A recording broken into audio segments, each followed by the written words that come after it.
resolving the scope of a name. Okay, for every name you refer, the Python first check whether the variable which is available in the local environment. It follows some rules. That rule is known as local, enclosing, global, and built-in namespace. First, if you are giving any variable, first the value of the first the scope of the, it will check the scope of the to know the scope of the variable. First it will check the local environment, that is within the function. If it is available means Python use that value.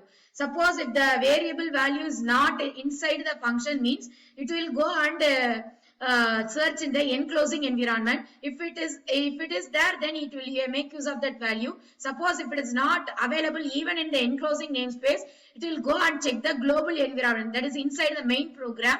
So if it is available, it will make use of that. Otherwise, it will make use of the built-in environment. If it is it may be a built-in function, so it will be checked here. So here, this is the LEGP rule. Okay, local, enclosing, global, and built-in environment. For example, here I am declaring num, that is here within the function num1 is defined global environment. First, when the interpreter reading this line, it will first check the local environment, that is within the function. Within the function there is no num1 variable, so then it will go for the global environment. In the global environment, it will check the variable for num1, it is available, so it make use of that value. Okay, but it won't raise error. It will even you are not declare the variable inside the function, but you are invoking the variable which is declared in the global environment. So the print will get the, what is the global environment value? 3. It will be printed here. Understand this? In this way, then case 2. Suppose the variable neither in the local scope nor in the global scope. Then here name first it will check within the function. Within the function the name is not defined. Then it will go for the global environment. Global environment also it is not declared. The variable is not defined. So it will show the error for you. It will raise the error for you. Then case 3, some variable in the local scope as well as in the global scope also. In this case, for example, here the tiger is as in global environment, the tiger contain the value of 95. Print the tiger. What it will print? It will print 95. Then here we are calling the function state1. The control moves from here to the definition. It will execute the first statement. Tiger is equal to 15. Here we are. Tiger is an integer. You know already. Tiger is an integer data type. Which means it is an immutable type. When you are receiving the immutable type, we cannot modify the value, but here we are trying to modify the value. So whenever we are trying to modify the value, it will create the new variable which is local to the function. So it created the new variable which point to the 15. Okay, so it will print the tiger 15 here. Okay, when you are reaching the end of the function, the control returns from here to the next statement of the function call statement. Here it will print the tiger. So the local environment, that is function is over. So the local environment destroyed.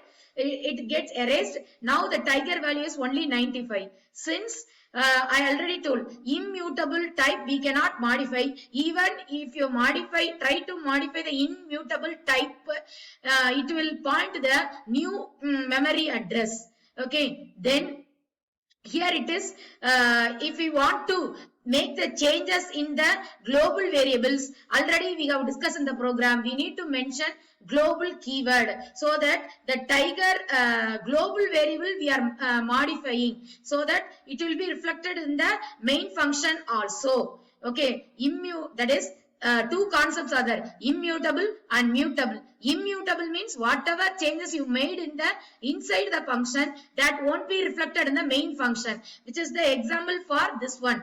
Okay, this program is a example for the immutable type. If you even immutable, you want to do the modification means, okay, that is you want to do the whatever changes you made that should be reflected in the main program also means you have to declare the variable as a global, so that when this variable refer the global variable. So here you have made the changes and those changes will be available in the main function also. Here is the output. Okay. Mutable and immutable property of the past data objects. Okay, Python variables are not storage container. Okay, it is just like a memory reference. They refer to the address where the value is stored. So immutable, we already told. Immutable object, if you are trying to change the value, it point to the different memory address.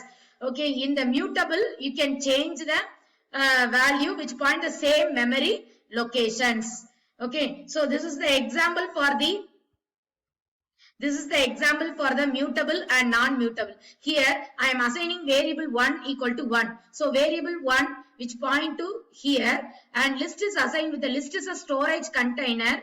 Okay, list of 0, list of 1. 0 points the value of 1 here, and list of 1 which point to the 3 here. Okay, then I am trying to change the value. Variable 1, that is already it contain 1. 1 minus 1 means 0. So 0 will be stored in the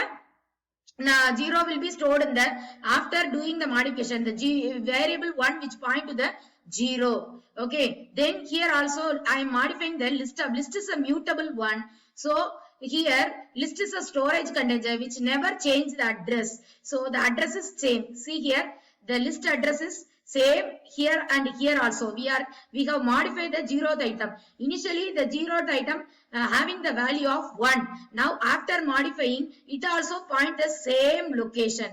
Okay, this is the immutable type. This is variable 1 is the example for the mutable. Okay, immutable, and the list is an example for the mutable data type. Okay, then here we are passing the immutable type of value. Okay, here for example, I am declaring num equal to 3. So here they have given the how the program is working. Initially, see here. Initially, the num equal to 3. Okay, so global num which points 3. Okay, then if we are just in this statement, we are calling the function. Okay, with the num variable. Num variable we are passing is 3, which is the integer. So it is a immutable type. Here we are coming a gets the value from the num. So what is the a value? 3. We are trying to change here. So it will point the some other location. Okay, a is equal to 5. So what is the value? 5. So here, see here, a first initially. So when you are calling the function, a also point to the same location.